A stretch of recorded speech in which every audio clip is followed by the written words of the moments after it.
Thank you guys for coming back to another episode of Cobra TV. We have got a really exciting show for you today. We have Matt and Amelia.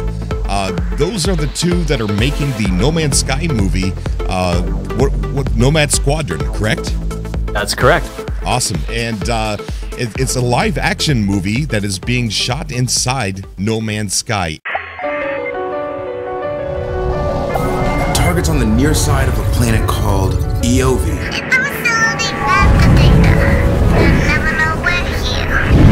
So what's in this data dump you want so badly? Who cares? I'm picking up signatures for 2 S-class fighters. Who speaks the most like you? They're targeting us. Real smooth. Let's show these mouth bringers what they're dealing with. Stay on top of them. Ballista range is 1 kilometer. I got one. And they're closing in on 7. Not today, pal. So what's the plan? Stick to the mission. We didn't sign up for this. Finding a trajectory out of the asteroid field. Where do backwater pirates get that kind of cash? By ambushing suckers like us. Fire up your pulse engines. Nomad Squadron is alright. We can't reach the target like this. Disable that chip for once. Copy that, boss.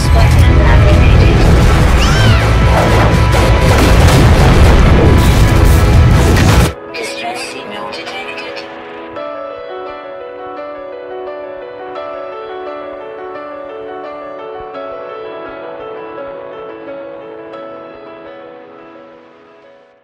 Matt, how you doing? I am great. How are you? I'm doing perfect, man. Doing perfect. Still got a cold. I've been fighting this cold for 2 or 3 weeks now. It's crazy. Well, it's January, so that's everyone. Our whole household is recovering from colds and flus. Amelia had the flu, right? Yep. Ooh, the flu is bad. The flu is bad. How you doing, Amelia? Good. That's good. Very good. It's awesome to talk to you, Amelia. It really is. Thank you. Hey, you're nicer to me than you were to your dad on the video. Yeah. I love it. I love it. Amelia likes to contradict a lot of things that I say. Like if Yeah, I I know, say, I noticed. if I say blue, you would say. You would also say blue. Okay, so we're aligned on that one. Yeah, well, no, that's working against you as well because it's you tried to show an example how she works against you and then she works with you, so it's like Exactly. still I working set up the against bit. you. I set up raising kids is like working in a terrible improv comedy troupe where everyone's bad and they don't follow the rules. I know. I've been there. I'm there. You're there too. I know. Yes. I know.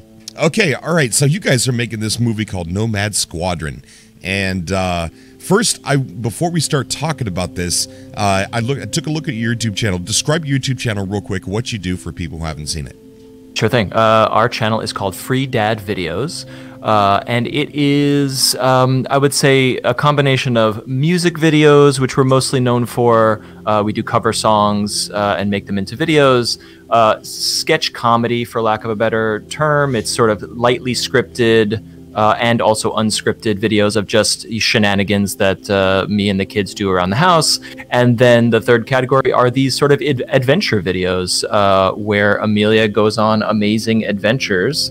And a lot of them have video game themes because we love video games here. Amelia's a big video game fan.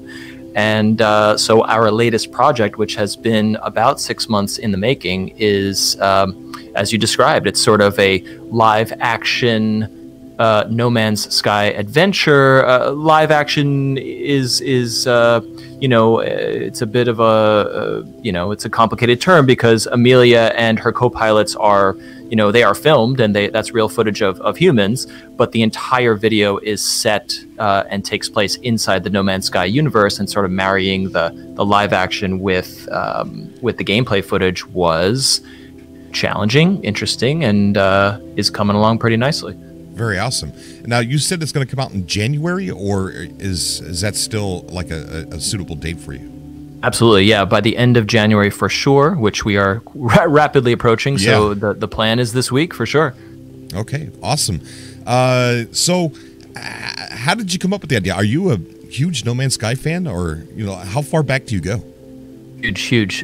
Day one purchaser. Wow. It might be the only game I've ever pre-ordered. And certainly I have been following it since 2014 E3, etc., as many in the community have. Yeah. And have been along for the ride that this game has gone through. And I've always been very optimistic, and I've had a lot of faith in Hello Games and the development process, and kind of got this sense that even when they were heads down amid a bit of the controversy, that there was no way they would walk away from this thing. There was no way they could make something so important and leave it hanging. So I had faith that they would, come back to the vision of the game that they had, set out to make. And I think we're close. We're getting closer. Yeah. What did you think of next? It just blew my mind. I mean, it's just like, absolutely. It's like No Man's Sky Part 2. They could have called it that, and it would have worked. Certainly. Yeah. No, it really it revolutionized what the game is and could be. Yeah. Amelia has a request here. What's going on? You want to move over to a stool? What's this? It's a stool. We're just sitting in two chairs, sitting on a stool. What's this for? Cool, that's sitting next to us. Amelia, I want to know, what do you think of No Man's Sky? Because Amelia loves video games, and we've played some No Man's Sky together, but not a ton of it together. What do you think? Talking to the microphone. Okay. So what do you think about No Man's Sky? It's bad.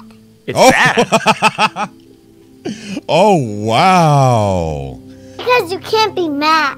You can't be mad in what does that mean? Squadron. Piqued my interest. What does that mean, you can't be mad? Because it's like right in the title. No Mad Squadron. Right. The word mad is in the title of our video, and it's nomad, which means you can't be mad. Oh, I see. And you're in a squadron. You're in a squad. You're the leader, right? Yeah.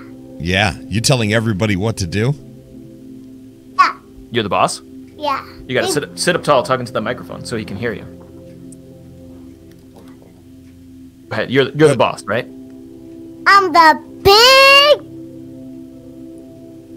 big boss? Yeah. Okay, I didn't hear the last part. Was it fun making this movie, Amelia? Yeah. What was your favorite part about making this movie? Because I was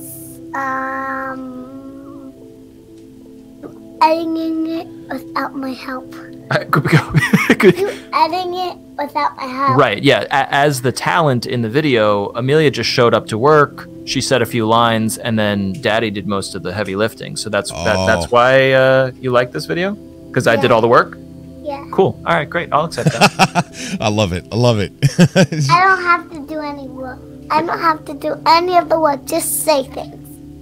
Very awesome. Very awesome. So, you got a pretty big following on YouTube, and you're also verified on Twitter as well. Could you explain your background a little bit? Thing. I am a professional video director and podcast producer. I've worked for a few media companies, and so I had the benefit and the good fortune of sort of being verified, and I am not well known by any stretch of the imagination, but having that little check mark next to your name is certainly helpful in getting the word out about certain projects like this. So I'm grateful for that.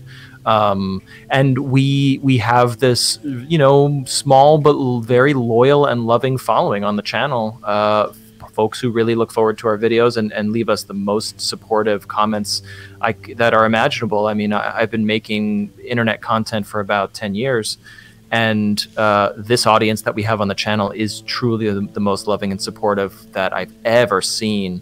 Just no negativity, and we get so many messages from families and other parents saying, "Oh, we love your videos. We watch with our kids," and it's a good feeling. We love it. Very awesome. How did you pair up with Greg Miller? Greg, I've sort of known Greg a little bit, like sort of tangentially through Twitter. Actually, oh, sorry, Amelia's yawning right now. She's yawning through this part. That's what my kids do when I'm doing YouTube too. They think what I do is stupid. It's dumb. It's like, oh, we got to wear headphones now when we watch TV because Dad's doing a show. Oh, yep, exactly. I feel like I wonder if Greg would actually remember this, but I worked at a media company a while back, maybe five or 6 years ago now, and we were doing a YouTube strategy. We were building a video strategy on YouTube, and this was probably when Greg was still at IGN, and we just randomly were both in sort of like a YouTube boot camp, like a YouTube training program or something. Yeah. And it was just bless YouTube. Like I think it's a wonderful platform and it really empowers creators, but it was very rudimentary. Like, you should use compelling thumbnails, and here's how you put a title on a video. And so, like, you know, Greg and I were, and these other creators in that, and it was like a Google Hangout. We were, you know, getting well established in our careers, and so it was a little bit of a like, okay, that was another hour wasted. But I remember the little group of folks who were in this meeting with YouTube. I think we all kind of followed each other on Twitter and kind of kept in touch here and there.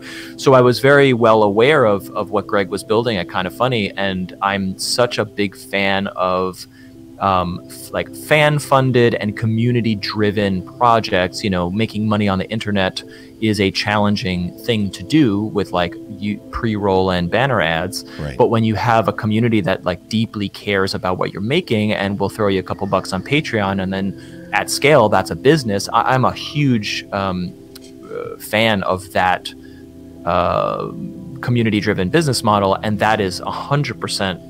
Or it is very core to what Kind of Funny is.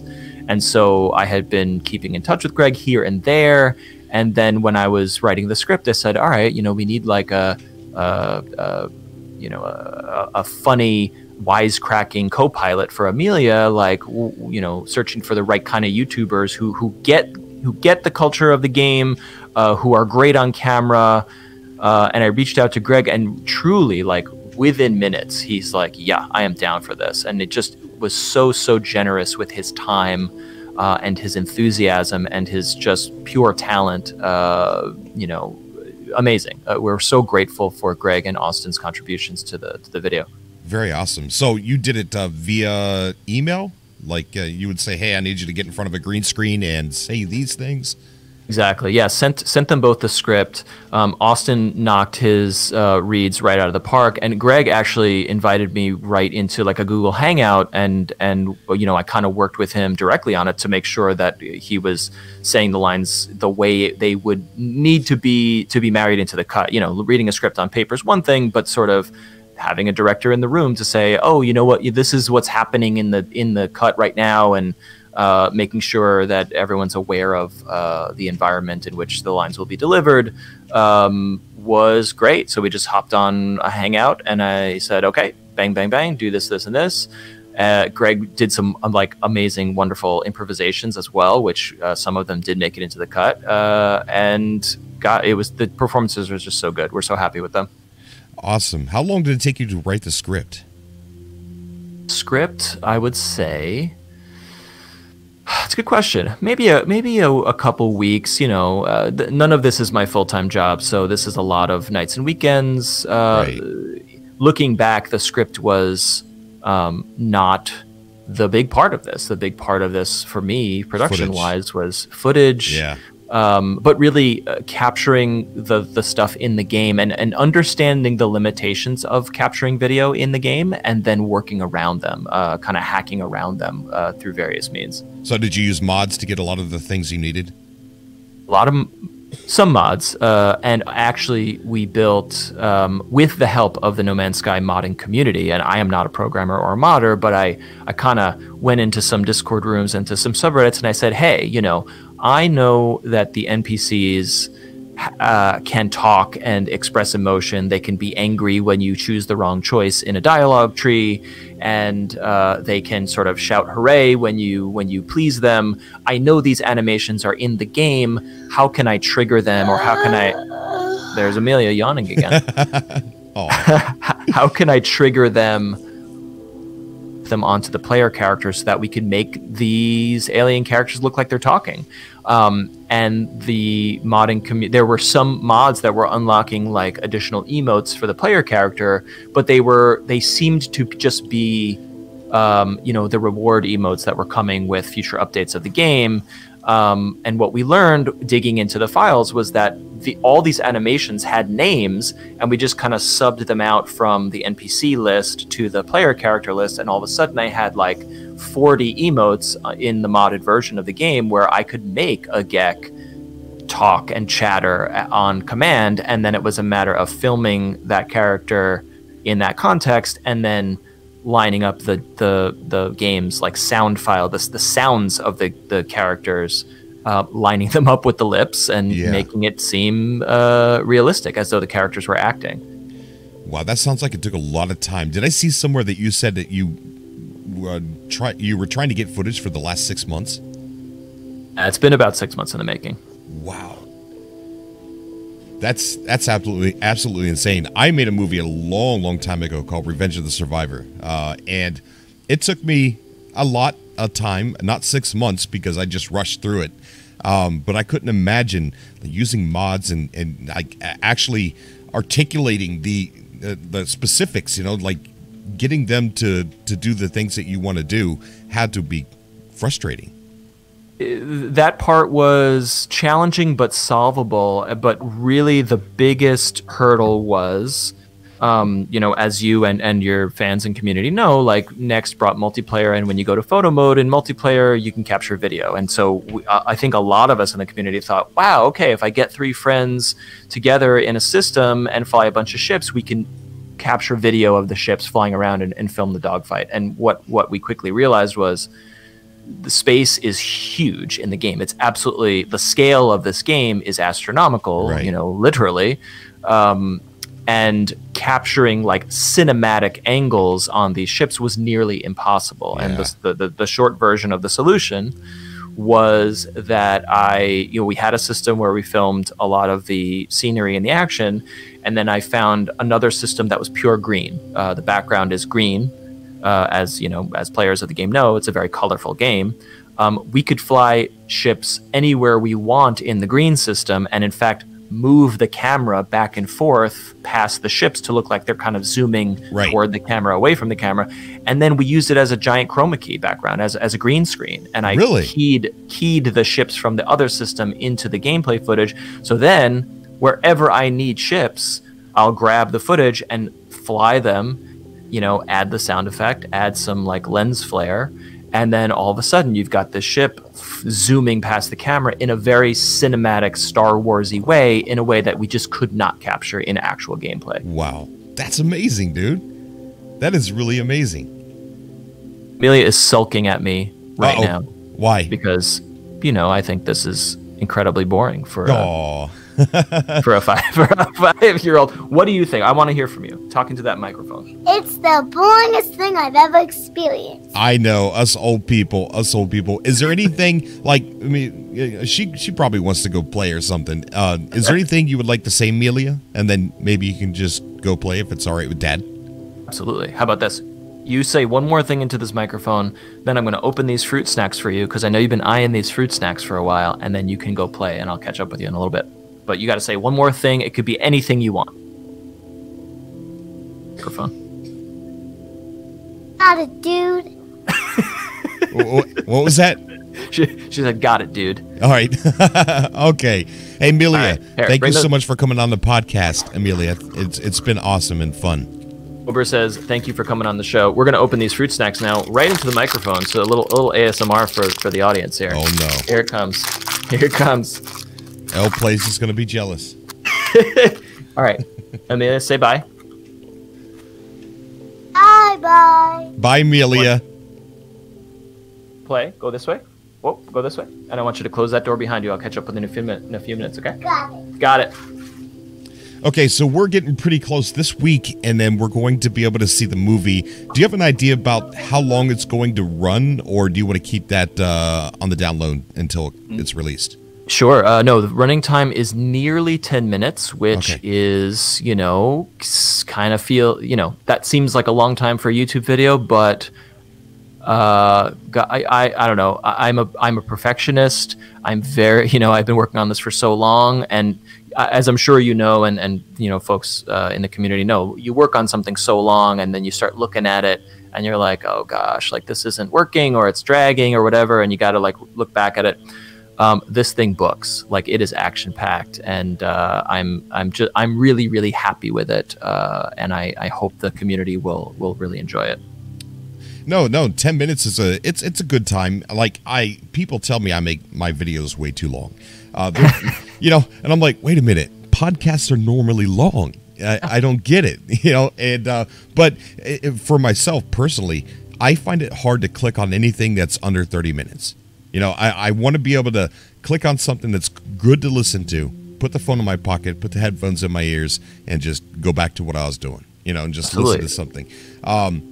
Even if it's something that's visual, I just like to listen to things. Absolutely. Yep. So no, 10 minutes that's a good time. And I've seen some 10-minute videos that are really interesting that feel like they're much longer than 10 minutes. And I think that's the way this one's going to play out. It's a nice short video, but action packed. It's going to feel like you sat there for a good deal of time watching something pretty entertaining.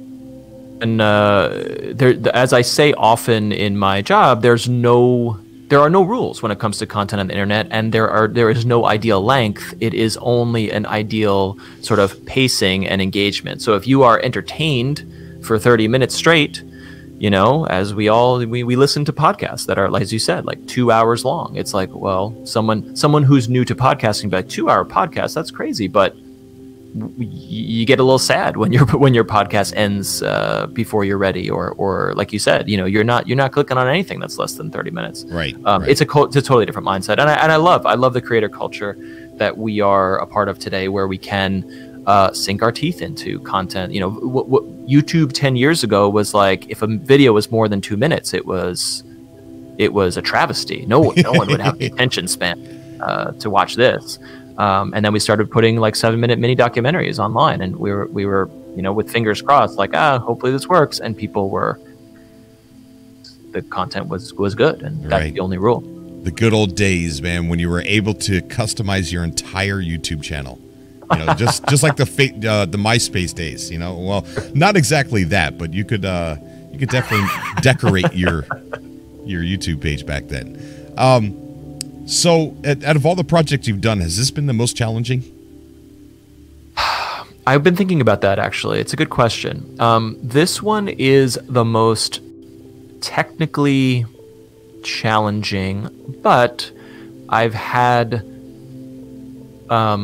crash courses that led me to this project that made this one. I went into this project kind of like knowing the limitations of the game, knowing the limitations of my own skill. I am not an animator, and this chroma keying, compositing thing is not my forte, but I learned how to do it because we made a Star Wars, not a parody, but more of an homage, where I recut the trench run from episode 4 and replaced Mark Hamill with Amelia as Red 5, and we cast 2 other wonderful YouTubers in that video. And so it's almost the entire scene of the trench run, but composited with new actors. And the goal there was to make it look like these composites looked like they were in the movie, and that was going in like not knowing anything about that, and really working until it looked good.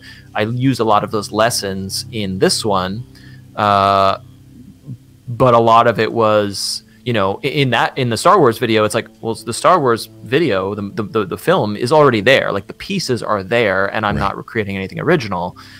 This one was like, all right, I need to fly a ship past the camera, and it needs to be chased by 2 other ships. I can't film that. I can't film that in the game, despite my best intentions. So gotta hack around it somehow. And that was the time consuming, and it was creator stress. It's not actual like stress or worry, but it's this idea that like, I've sunk 1 million hours into this project, and now I can't solve this one thing. Oh my God, what am I going to do?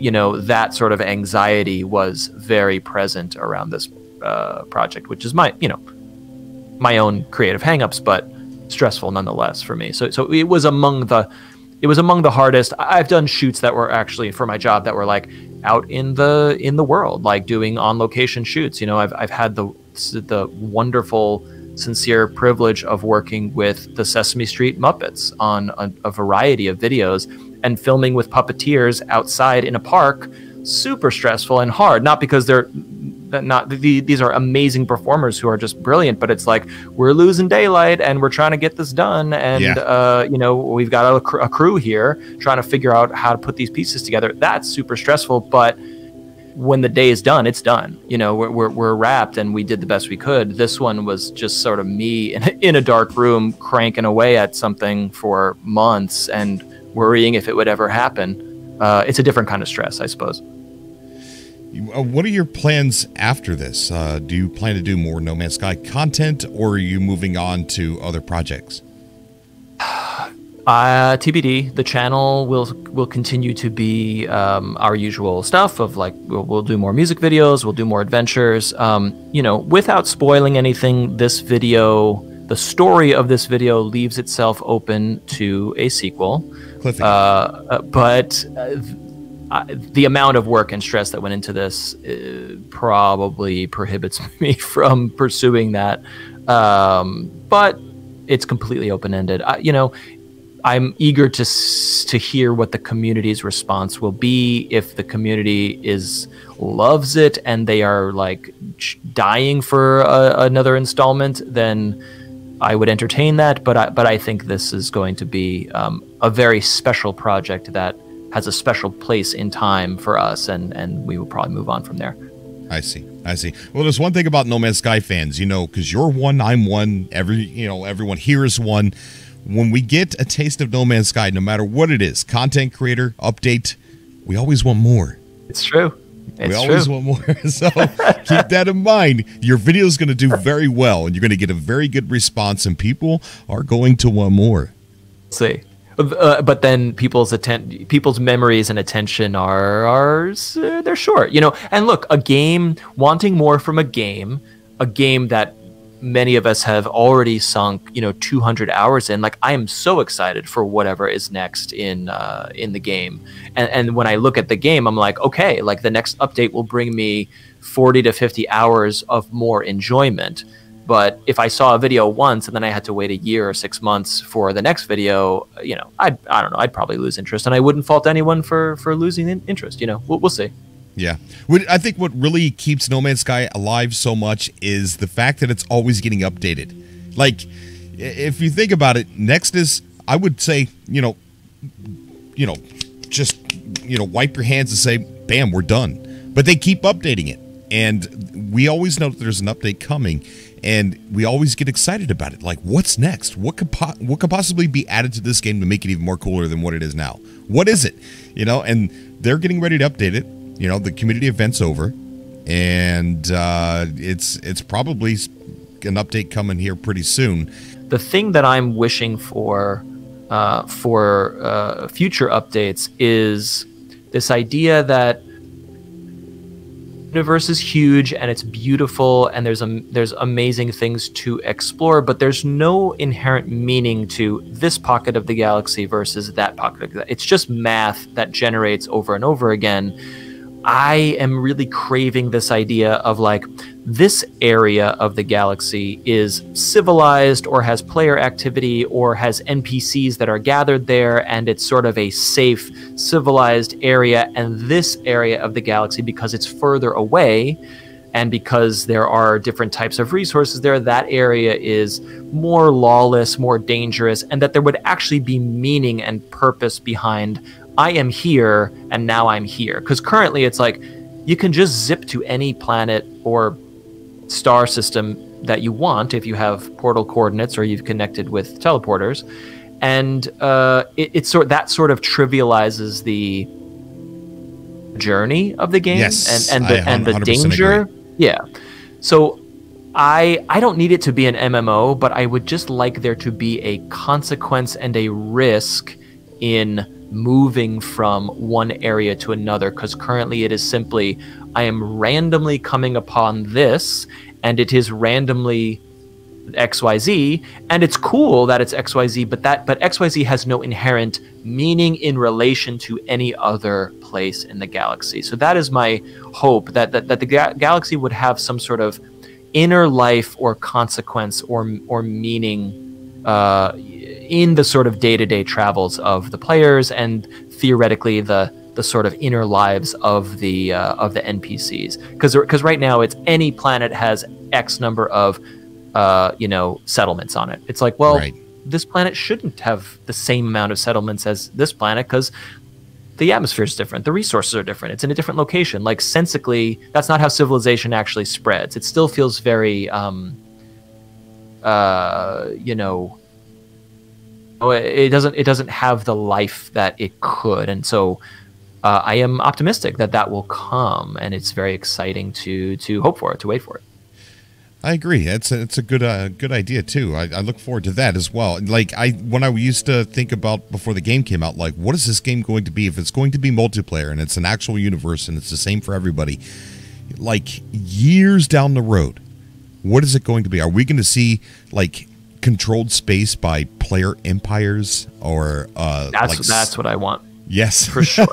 Yes, exactly. Create the universe, let the players play it how they want, and just sit back and watch what we do with that space. That's what that's what got me so curious about the game before it came out. No, exactly the same. And I think going the sort of hardcore MMO route is probably not what the players want, and it's a dangerous line to cross. I think this sort of hybrid of like, yeah, you can hop into a multiplayer game, you can play with your friends, you can zip across the galaxy if you want, cool, but there is some other mode called persistent mode or something like that, where if you want to engage in a persistent galaxy where choices by players matter, then that is a choice you could dive into. That would be my hope for the game. Right, and it's always been like, I really feel like Terminus, the portal gates, the portals, all that stuff.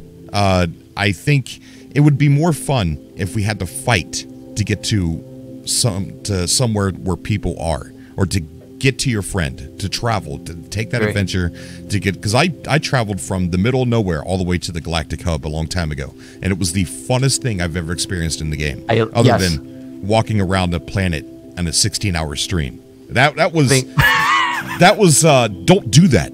You'll hurt your thumb. Okay? Especially don't do it live when people actually expect you to actually complete it.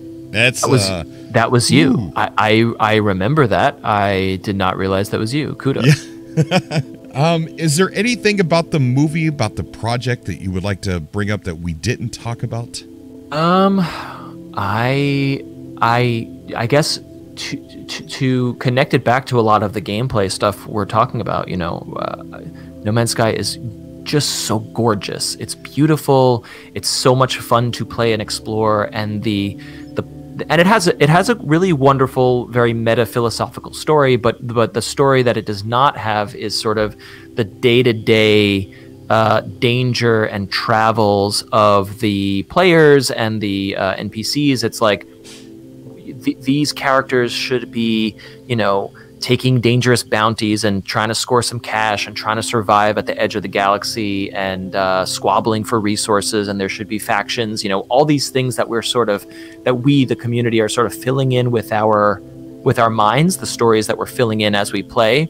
That's the story of our film. It's a ragtag bunch of drifters, essentially, who pick up a contract, and they think it's going to be wham bam, pretty easy money, and it turns out to be very dangerous, and they have to work together to get through it. And that's the story. It's very Han Solo. It's very Star Wars. It's very gritty, I hope, and still, of course, a little very silly and cute because it's a 5-year-old leading the pack. So that's the story we set out to tell, and hopefully it will click for players.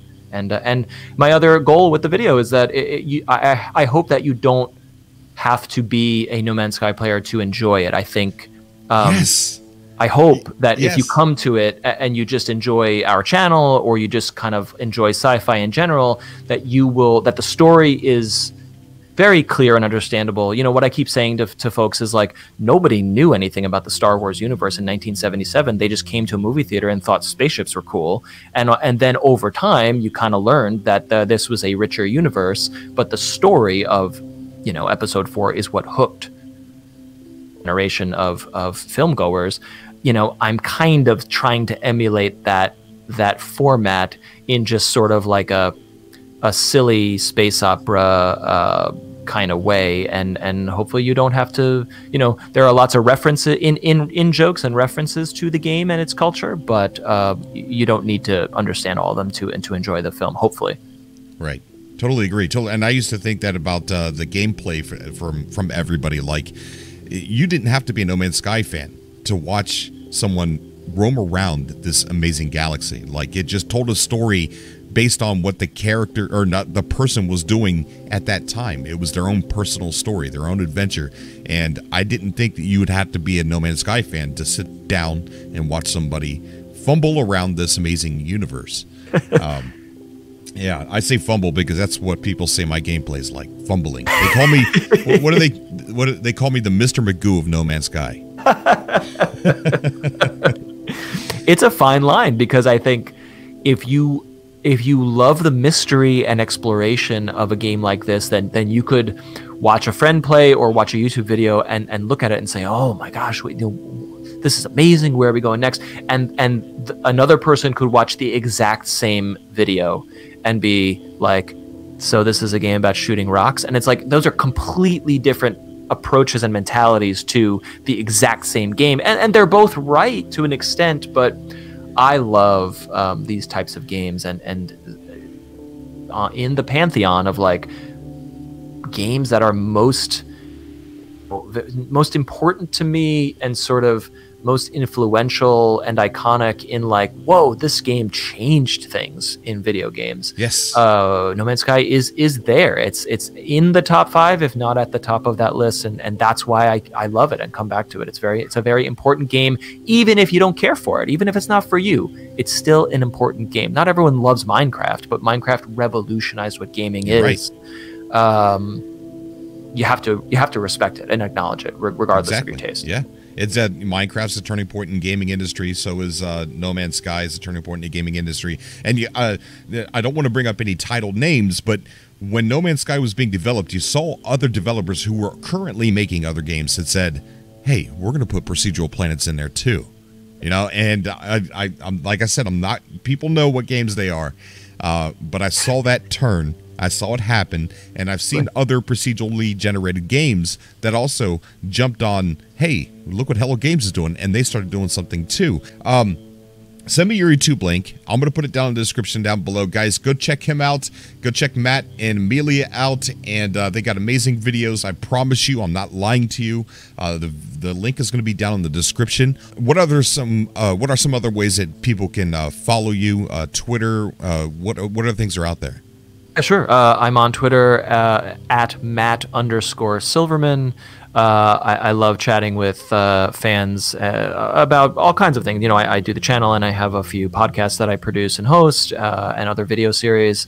So Twitter's great. We have a Facebook page for the channel. It's just Free Dad Videos on Facebook. We publish videos to Facebook as well, but you know, the core audience is typically on YouTube. So however you prefer to get your videos and updates, you can certainly follow us on either Facebook or YouTube. Yeah. All right. Very awesome. Matt, thank you so much. And tell Amelia that I said thank you as well. I absolutely will. Thank you so much for your time. It's a pleasure to be on your channel, on your show. Really appreciate it. Also, tell Greg Miller that Cobra says hi from Cobra TV. I absolutely will. Awesome. Very awesome. Okay. I can't wait to see this movie. And you know, like I said, be warned, people are going to want more. I'm a little worried about that, but I will be grateful and excited for it as well. All right, Matt. Thank you so much for coming on the show, buddy.